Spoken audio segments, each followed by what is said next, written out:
Assalamualaikum warahmatullahi wabarakatuh. Apa kabar teman-teman?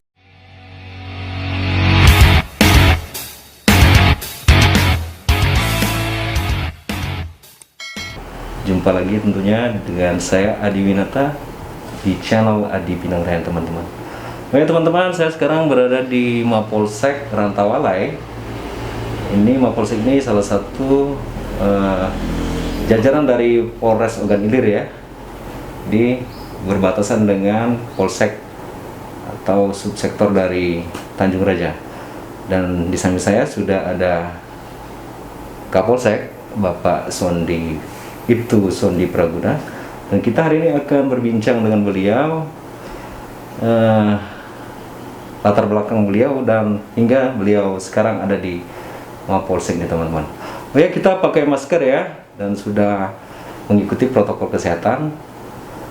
Saya buka masker Pak ya. Silakan Pak Adi. Oke Pak, boleh diceritakan Pak, salam kenal dulu sebelumnya. Saya Adi Winata Pak. Saya Sondi, Ya. Kapolsek Rantawalai, kalau lengkapnya itu Sondi Praguna. Iya. Pangkatnya itu Ibtu, Ya. Inspektur Polisi 1. Insya Allah bulan Januari nanti AKP. Mohon doanya. Iya. Pak, bisa diceritakan Pak, sebelum Bapak ke sini di mana dulu sebelumnya berdinas Pak? Jadi Adi, saya ini dinas di Polres Ogan Ilir ini sejak Polres Ogan Ilir ini ada tahun 2004. Iya. Jadi sebelum pemekaran Kabupaten Ogan Ilir, Iya. dulu Oki, saya ini dinas di Polsek Tanjung Raja. Nah, dinas di Polsek Tanjung Raja ini ketika pemekaran, saya karena memang domisili wilayah hukumnya pemekaran masuk wilayah Polsek yang masuk dalam Polres Ogan Ilir, saya di Polres Ogan Ilir. Iya. Kemudian karena butuh anggota untuk Polres, kebetulan saya ditarik di Polres dan saya dinas di Satreskrim Polres Ogan Ilir Iya. sejak tahun 2004 di bulan November. Iya. Dan alhamdulillah saya selama dinas saya di reskrim dari Bintara, dari lapangan, dari penyelidikan, kemudian sampai 2013 saya sekolah secapa dan ditarik kembali oleh Bapak Kapolres almarhum Bapak Asep Jajar Sudrajat waktu itu untuk kembali lagi ke Polres Ogan Ilir dan menjabat Kanit Pitsus, kemudian Kanit Pidana Korupsi, kemudian terakhir jabatan saya KBU Reskrim. Jadi alhamdulillah jabatan di Satreskrim itu mentok Pak ya. mentok, maksudnya kalau balik lagi mungkin Iya. singkat dari KBU. Iya. Dan bulan Agustus kemarin 2020 saya jabat Kapolsek Rantawalai. Alhamdulillah sampai sekarang. Nah Pak, ini untuk pengalaman Kapolsek baru di sini saja Pak ya? Baru sekali. Setelah dari Polres maksudnya kan? Ya. Betul. Nah, bisa diceritakan Pak, gimana suasana di Mapolsek atau di katakanlah kalau TNI kan teritorial, kalau di kepolisian sektor Pak ya? Ya. Suasana di sini bisa diceritakan Pak kira-kira? Jadi Polsek Rantawalai ini polsek yang wilayah hukumnya itu menaungi 2 kecamatan. Ya. Pertama Kecamatan Rantawalai, kedua Kecamatan Kandis.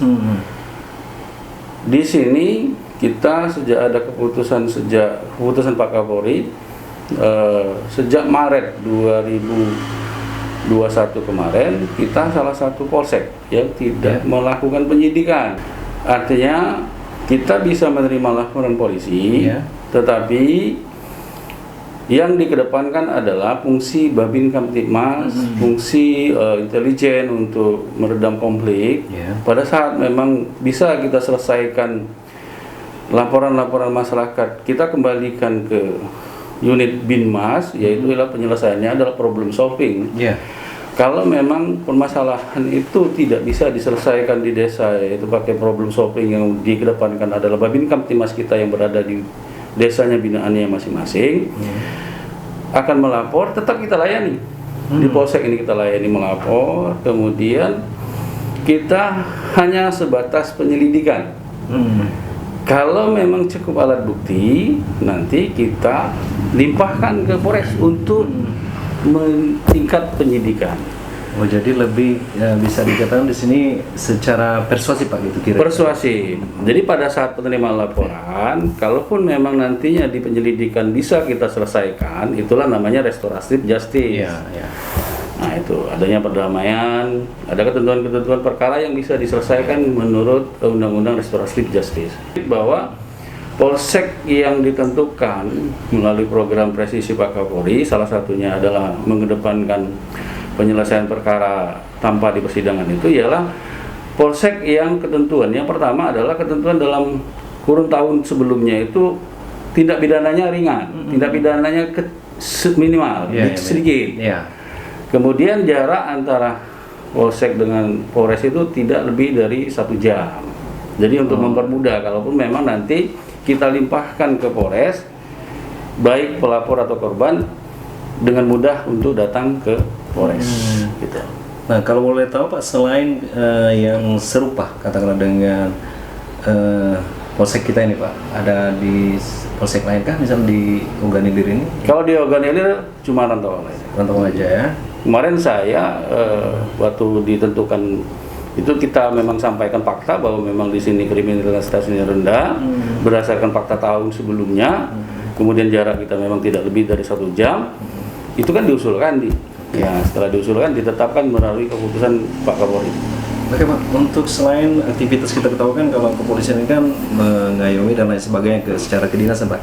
Adakah misalnya di sini kegiatan yang produktif untuk kawan-kawan teman-teman di sini yang khususnya di Mapolsek ini Pak, yang kegiatan katakanlah dinas cuma tidak mengganggu kedinasan gitu, atau di luar dinas tidak mengganggu kedinasan gitu Pak? Jadi begini, untuk di Polsek Rantawala ini saya sudah melengkapi pertama sarana olahraga di sini. Di Polsek ini kita ada lapangan bulu tangkis, kita ada meja bola pingpong, kemudian ada juga saya membuat inovasi itu budidaya ikan lele. Yang terbaru saya tanam kelapa hibrida. Kelapa hibrida sudah hampir 50 batang karena kita punya lahan yang luas di belakang ini. Jadi saya manfaatkan. Mudah-mudahan itu bermanfaat. Maksudnya bermanfaat itu kelapa hibrida itu kan 2,5 tahun. Itu kan sudah berbuah. Bayangkan dalam 1 batang, kalau 50 batang yang saya tanam itu bisa dijual Mas. Betul. Bisa dijual, teman-teman di sini bisa memakan sendiri. Kalau tidak dijual mungkin disedekahkan pada saat bulan-bulan puasa. Pak Sondi, tadi selain ini kan kegiatan di sini Pak, untuk ke masyarakat sendiri Pak, apa saja yang kita lakukan di khususnya di Polsek ini, kegiatan yang katakanlah membaur ke masyarakat apa Pak misalnya Pak?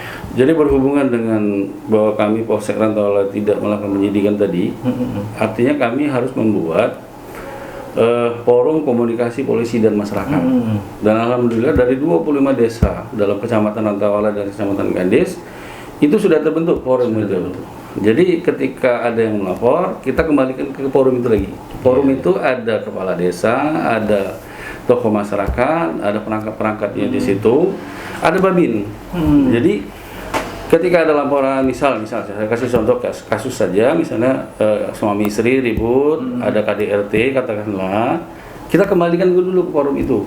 Itulah namanya problem solving, penyelesaian masalah yang belum ada laporan polisinya. Nah, ketika laporan itu tetap mau dilaporkan, kita terima sebatas penyelidikan. Itu kita sidik, kita limpahkan. Itu salah satu bentuk yang kami lakukan di masyarakat. Kemudian saya dengan anggota sekarang ini sedang giat-giat melakukan kegiatan vaksinasi. Karena kita masih pandemi masih pandemi. Vaksinasi ini kesadaran masyarakat itu rendah, Pak Adi. Jadi perlu memang terus dilakukan dan memang harus menggunakan bahasa orang sini lah. Kearifan lokal. Kita peraturannya kita bacakan dulu, misalnya peraturan Presiden nomor 14 tahun 2020 tadi kita jelaskan, tapi kita artikan gitu. Misalnya di salah satu poinnya itu bahwa penundaan atau penghentian di poin pertamanya itu jaminan sosial. Kita kasih tahu jaminan sosial ini apa, kemudian bantuan sosialnya apa. Kalau orang kita jelaskan bantuan sosial nanti dihentikan, mereka tidak tahu apa itu bantuan sosial. Tapi kalau kita jelas kamu yang terima BLT itu, kalau tidak vaksin kira-kira ke depan bisa dicabut. Gitu, Pak, bingung mereka kan. Benar baik Pak Sony katanya. Iya benar sih gitu. Ini aturannya. Tapi itu yang tidak ngancam. Itu kasih tahu baik kan. Untuk memudahkan yang tadi Pak, maksudnya wawancara. Kira-kira apa Pak pesan-pesan untuk khususnya di warga sektor di Rantawalai, Kandis, dan khususnya organik terkait pandemi dan juga menyoal ancaman-ancaman dan kriminal biasa Pak, kira-kira apa pesan? Jadi kalau untuk kita yang hadapi ini pandemi ini, saya menghimbau kepada masyarakat Rantawalai dan Kandis, marilah kita sama-sama mensukseskan program pemerintah ini untuk menuju herd immunity. Untuk satu desa itu paling tidak 70% yang tervaksinasi. Kita sama-sama tokoh masyarakat, kepala desa, Forkopimda, kita jangan henti-henti untuk melakukan mensosialisasi, menghimbau kepada masyarakat umum yang mungkin pengetahuannya kurang terhadap gangguan Kamtimas. Alhamdulillah kita sudah memetakan gangguan Kamtimas itu di wilayah mana saja. Kita akan tingkatkan patrolinya, kita dengan cara meningkatkan, dan kita menghimbau juga masyarakat untuk jangan takut-takut memberikan informasi.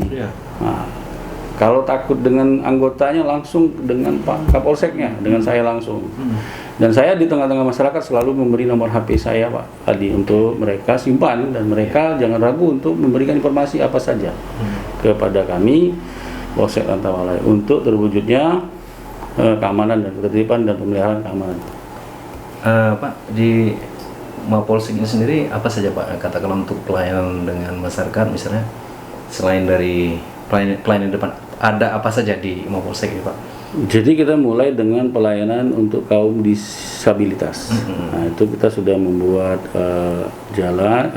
alur untuk kaum disabilitas. Itu kita siapkan untuk kursi rodanya, kemudian kita siapkan ruang tunggunya, kemudian untuk ibu-ibu yang menyusui kita siapkan ruangan untuk ibu-ibu yang menyusui laktasi, kata artinya memang. Nah itu dia teman-teman bincang singkat kita dengan Kapolsek Rantawalai, Bapak Ibtu Sondi Praguda. Di sini kita mendapat informasi tentang Mapolsek ini ya, dan semoga bisa memberikan informasi kepada Anda semua terkait khususnya di Mapolsek Rantawalai teman-teman. Baiklah, demikianlah video kali ini, semoga bermanfaat tentunya. Lain kali kita jumpa lagi tentunya di kesempatan berbeda. Wassalamualaikum warahmatullahi wabarakatuh.